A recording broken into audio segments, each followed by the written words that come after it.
What is a bulldog mean to you? A bulldog to me is the perfect family pet. So I know I've had more hyper breeds, I suppose. You know, bad dogs are not really bad dogs. They're exactly what they're supposed to be. You know, so if it's more of a working breed, it's a hyper dog. It requires more exercise and training, and your typical family doesn't want to do all that. Your bulldog isn't huge, so it's not like a massive. It's not, you know, over 100 pounds typically. So they're easy to get from A to B, and they're super friendly.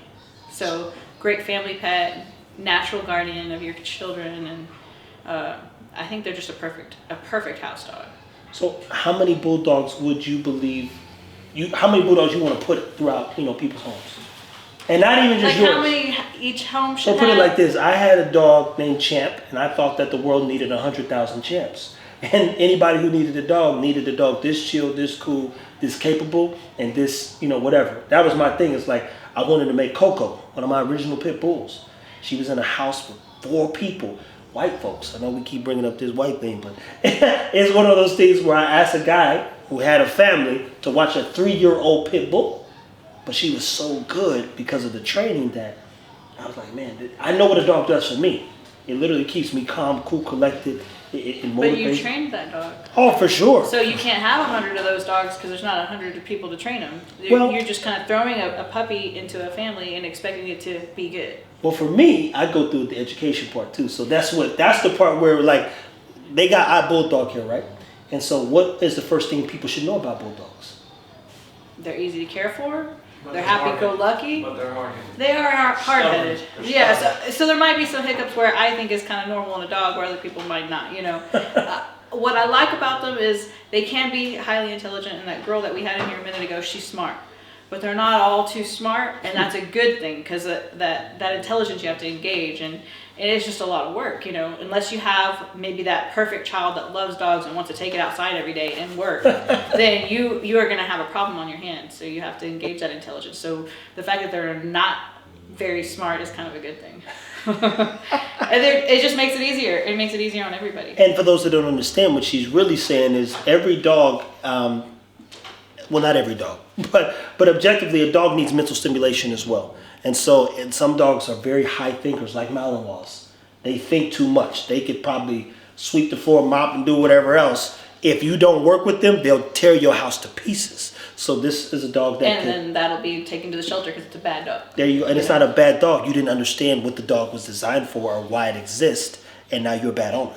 Right. So it's not the dog's fault. So the bulldog, in a sense, is basically almost like a good entry dog for people who are interested in getting, hey, I want to get a dog. Yeah, and well, the cool thing to me about bulldogs is they vary in personality and temperament and energy levels. So you'll be able to go to a good breeder and say, hey, I want a dog to sit on the couch all day. Got you. I want a dog that hikes 3 miles. Okay, this litter will be better for you, you know? So that it varies in the breed. So I would probably find out what your home is looking for in a pet and steer them that way. So another thing, Chris said something about you being people, you know, believing you're a marketing guru. What is it about marketing that you enjoy specific to the bulldogs? Since that's, you know, one of your motivating factors. Yeah, I really love the dogs. I love dogs first, and I love the breed a lot, you know. And I love our what we do. Just making that really well balanced and well put together animal and having that relationship with their families forever. So what was your question? Talk to circles. We're working through things here, people. What is it about marketing the bulldog that you enjoy?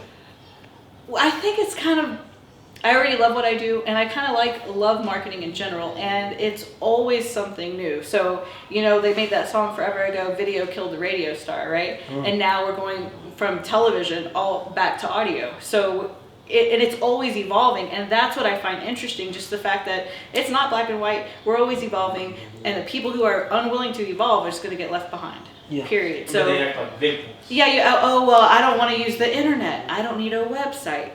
No, you do, and if you don't realize that by now, you know, I don't know what to tell you. Yeah, I see. You make a Facebook business page and make a website and make an Instagram. These are all basic level, and I love them, and they're fun. And then you, like you said, you can brand and pick out your font, logo, colors, whatever. It's it's a pretty cool market to me. Dog business in general. So there's the other breeders you can market to, business to business, and then business to customer or consumer is your pet homes. So if you had to give someone maybe one thing that they could do to help better market their dogs or their business, what would it be? What is something that you focus on every time you create a post? Know your market. Yeah. Know your target market is what I mean. Target your audience. Yes. So, also be yourself though. I don't want to just put like a Labrador Retriever because I think every family in America wants one and wants to, I also want to be true to yourself, and I think people invest in not only your kennel but you as a breeder. So, have fun, enjoy what you do first of all, because that's going to portray through your posts. But be yourself. So I've had people say, "Oh, don't make your website black," or "Don't call your female page a bitch. Why would you ever do that?" Or "Don't use all these dark colors or this old English font." And why? That's what I love. I'm not going to do something boring. Like I don't want a gray page. Like to me, that's death, and I'd rather die. It's so funny than that have a boring page. Yeah, that you said that, because I think I don't even think there are spaces in every world that exists where the verbiage can be off-putting to someone else. But I remember even the first time getting back into the breeding, and I took my dog to the doctor, and she said, "So what is the bitch's name?" I'm like, in your head, you're like, damn, that's what we doing? But that's what you call a female dog. And she didn't break us, she didn't smile, she was literally doing her job, because that's the term. That's a real dog woman, right? Yeah, that's the term. She's at the front desk, so you go, "Oh, well, that bitch's name is that bitch's name Maya or Zara," you know what I mean? So it's funny that people would tell you how to do your business, and for that matter, not even have a business. Yeah, and that's happened from the jump. Like, get a real job. We've been hearing that all our lives. That one's like a pet peeve. Get a real job. Everybody tells me, "Oh, what they tell me? Oh, you shouldn't have to live off your dogs." Well, I don't live off of them. I work with them. It was not only that when I was in the service and I was barely making it, and I was literally on food stamps, where was your concern then? Yeah. You know what I mean? Like, I literally fought for my country for 16 years, and you didn't care that I was barely making it. Like, barely making it. Like, bro, I'm talking food stamps and, poor. Yeah. Now, I'm making a decent living. Now you're wondering, like, "Oh, you're a piece of shit." Wow, I appreciate you, man. I do, I appreciate the value that you place on my life. I can take a bullet for my country, but I can't breed a dog for my country. And that's how you got to look at it too, people. A lot of people ain't going to be there through the hell you go through. But again, this is a job. It is a real job, caring for dogs, taking care of them. I came back the other day, they was out there in knee-high boots, fucking scooping poop, cleaning, bleaching. To rap music. Yeah, just, and it starts early in the morning, and it's really never ending. The dogs, emails, text messages, families, my dog swallowed this all night, and it's like sometimes you're just like, oh, last thing I want to do is talk. But there's the relationships you build, and you got to be there. So, and we got more stuff coming in the future. What's something that people should expect from you guys moving forward? I know what the expectation is. Go ahead and walk them through the expectation, and what's the future look like for all the bulldog stuff you guys want to do and helping the community? Well, we've been talking about for some time, we just couldn't implement, putting out there like series of videos and stuff that we can educate other breeders on how to whelp, how to market, how to breed, what Everything characteristics to right put together. Yeah. Everything that, this is the truth. Everything that I paid you for, I am willing to pass it on almost for free. When I say almost for free, like, I'm not just going to give it away to everybody. Yeah. You know what I'm saying? There's things that you're going to teach me that I'm not willing to give everybody, because I paid you to teach me. Yeah. But I am willing to help. I'm willing to help anybody who is willing to help themselves. When I was in the service, they used to have a saying, RTFB. And I'd be like, man, what the hell does that mean? It meant read the fucking book. So nobody would help me. Even in the beginning, when I would talk to people like Joey Rita or Cord Eads or Jamie Sweet, they'd be like, "Oh, this little snotty-nosed kid." That's how they treated me. Yeah. Like, "Oh, he'll be gone in 5 years," because people come and go in this business religiously. And, you know, I said, you know what? No one's actually going to help me. I mean, they helped me a little bit, but, you know, they gave me some books to read or something, you know, just go do this, you know? And experience is the greatest teacher. Yeah, and for me, everything that I'm learning, everything that I've learned over the last 20 years, the shortcuts, if you want to call them that, or the do's that I know that, oh, my dog has a runny nose. All right, I wrote down what I should do. You know, I don't have no problem passing it on to the next generation, because as a dog person, a penny saved is a penny earned. Literally, I never understood that statement until you're your own businessman and you're over here with, you know, 15, 20 dogs and you have kennel cough.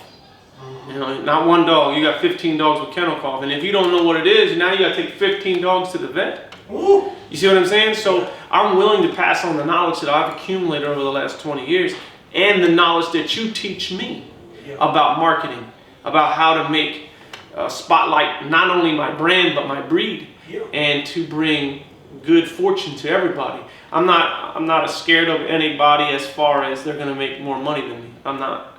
I want everybody to make good money. I want everybody to make their product that they're proud of. You know, I look at it differently than most people. They'd be like, "Oh, you scared that so-and-so's gonna make a good dog?" Not at all. Not at all. I wish they would. I look at it like it's a bigger gene pool for me to pull from. Yep. And then I don't have to do 3 generations to make this dog so I can use it twice. That's a 6-year process. That's, man, and that's a beautiful, hey, look, he's saying some good things here, people, and I hope you guys are making some stuff. 2 things that people, in my opinion, and the number one thing that you got to do whenever you're trying to put something out there is get it done. Get it done, post it, share, and that's what I keep telling them. And so what makes it easy for people like me to come in is bring the camera, we have a conversation, we put it out there, we learn from the things that we're, you know, exposing, and then as far as like the truth, and then the truth. It's like, this is the truth. This is what happens. There's nothing fancy here. And you look, she's a Gary Vee fan like myself. You see a guy following him to a garage sale. And they'll tell a guy, no, I'm not going to give you this for these box of cards. I'll give you $10. Then he posted one car on NASCAR off the little toy thing, and he made $80 off a $25 box. Like one car went for $80 on eBay. So it's about bringing value, sharing how you could also make money, and never being so big that you can't keep learning. That's the big thing too. And I think, like, so I'm sitting here and I'm just thinking and at lunch I'm like, you keep saying, what is IBULLDOGs? Yeah. You know, I don't know, how do you put your whole life and passion into words? Like, I don't know, you know. It's a process. Creating relationships with, I think the pet homes, you know, that's a huge one for me. And then having badass dogs is the other huge one. And then having, showing your kids that you can work for yourself and be happy. Yeah. That's the one thing I can tell you about my wife. She's passionate about. We have older children. Yeah. And she has always told our children, you do not have to conform to society's rules. Yeah. As far as you have to work a 9 to 5. No. My son wants to be a tattoo artist. Follow your dream. You know, she never says, oh, that's stupid. You got those parents, oh, you're never going to make it. Just go and get your 9 to 5. Go to college. She's never been like that. Never. She's always been, all right, let's find a way. And if you guys are watching, you know, what's taking place in the world, college is not the solution anymore. If I'm still paying my college debt. And I love the fact that I went to college because it did put me around things and able to work in the hospital and, you know, do Mark Cuban's echo and, you know, just crazy shit. Being in a cath lab, you know, I've seen some cool shit. I just don't want to have to be there at 9 o'clock and tell them why I'm late every day, you know, like. There's other answers to solving the famous question, what's your purpose in life? Well, part of your purpose should be figuring out what your life means to you and then how to make your life mean something to you every day. It's 2 different problems. And I mean, I love the question, which again, I'm here to help her work through. How do you put your life's work in one word? How do you communicate that effectively? Well, in some cases, it's as simple as Louis Vuitton. Tommy Hilfiger, and there was a pastor who did something on TikTok, and he said they're just names. And so but the thing is, that name is very valuable to consumers, right? It means something when you're wearing Gucci or Versace, Yves Saint Laurent. These are just names of human beings who put their life's work in terms of fashion and design. Yeezus, you know, Kanye West, they're just names, but the name's value, it make people feel something about themselves. Jordan. Niggas still killing niggas over Jordans. So I met these 2 individuals, and I see their work, and I think it needs to be highlighted. And then I understand, hey, they got a brand, 2 good brand names, and you say that name, it needs to ring. When somebody rings a bell and thinks of a bulldog, they need to think of y'all. It's really that simple. I think most people in this breed know that. But Whether they like it or not, they know it. But the world could know. The world needs to know what a badass bulldog is. Yeah. And why they're so cool. You know. I want people to drink Dr. Pepper, not Mr. Pig. Mr. Pig was a shit though. I love Mr. Pig. I like Dr. Thunder too. I used to drink Mr. Pig. Dr. I like Dr. Thunder. That's like Kroger's brand. Oh man, but for now, this is just another opportunity to show you guys that it's this simple. Shoot, post, tell the truth, have fun, be around people who can help you. I think that's one of the most important things that I've appreciated about them, and I could see it. You gotta be around people who can elevate you, really bring you to where you believe. Like some of y'all don't know, y'all belong, y'all know it, but y'all don't know how to get there because you're still hanging around suckers. That's just the truth. 50 Cent said it best, bro. You ain't taking no financial advice from some broke motherfucker. At all. So, you know what I mean? It's the same concept. I don't know your world. Yeah. I know how to make a dog. I know how to, present a dog to the world.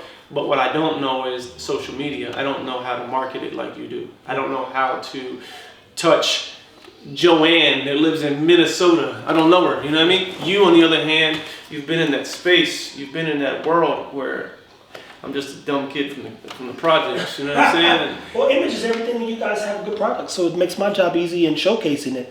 And that's the other part. It's like some people come in with the market. I'm a marketing firm. I don't tell people marketing firm. I love business, so I love that there's a business opportunity here, and it just so happens that I know the impact that she knows too of the videos, right? And great quality pictures. It scales. And you know what happens when one picture, like from Bossy Kennels, for instance, Victoria's Secret, that picture, or Prague from XXL Designer, that black pit bull, those pictures do like this. So now I'm like, where's the baddest bulldog picture that's ever been taken? And in my head, they don't know. They're hearing this now. I'm thinking, I got to take that photo. I got to shoot that video or take that photo that makes every bulldog person hate and love themselves and envy what they've done, but also want to be supportive and potentially get a bulldog from them. That's how it goes. Whether it's a badass pit bull, in every space, whether it's a Frenchie, there is a photo or a picture. Hell, Polo just put a Frenchie on a hat, and it's a good looking Frenchie. Like, damn, that looks really? like a cartoon looking one? No. They stitch it. Ruben sent it to me the other day. He goes, nice. Trevor, how much would it start to he called me this month. How much would it cost to start a clothing line? I said, what's going on, boss? But look at this Frenchie. That's a good looking Frenchie, ain't it? Oh, it's Bully. That's my point. Polo did Is that Polo or is that Polo Sport? That's my point though. Polo. He said Polo Sport. Polo did that. It messed Ruben up because he goes, Mr. Trevor, look at that Frenchie, man. That's a good looking Frenchie because he knows he carries the fucking CI thing with the Frenchie standard around like a book. Oh, yeah. He's a technician of things. He's a researcher shit. That's a whole nother thing. But point is in my head, from a branding standpoint, when you get around the best of them, you say, I've got to bring that level of value. So this isn't a take and grab. This is a let me work. Let me get them there. And I think that's what the best part is. It's not a take and grab, because I think a lot of people who come around are like, ooh, let's be best friends. As long as it helps it helps them. But here we trying to help each other, and I think that's what's Yeah. And I have no skin in the bulldog game, people, and I don't plan on getting it. It ain't my dog, but I like these people and I like their business. And I don't have no quarrel with them. I like bulldog shit. These motherfuckers is clean as shit. So I'm like, I want to take that photo though. I'm a person who's competitive as shit. So from a marketing and just creative standpoint, it's like, what can your bulldog do? That's the real question. How bulldog is your bulldog? These are things we will be answering with the video potentially at some point that showcases how driven their dogs are, the motivation. Hell, the dog being a couch potato. All these little things will help you. It'll invite you into their space that'll say, you know what, I want one of those. And they have them all. They have them all. So stay tuned, people. Take care of your dogs, and as always, good luck.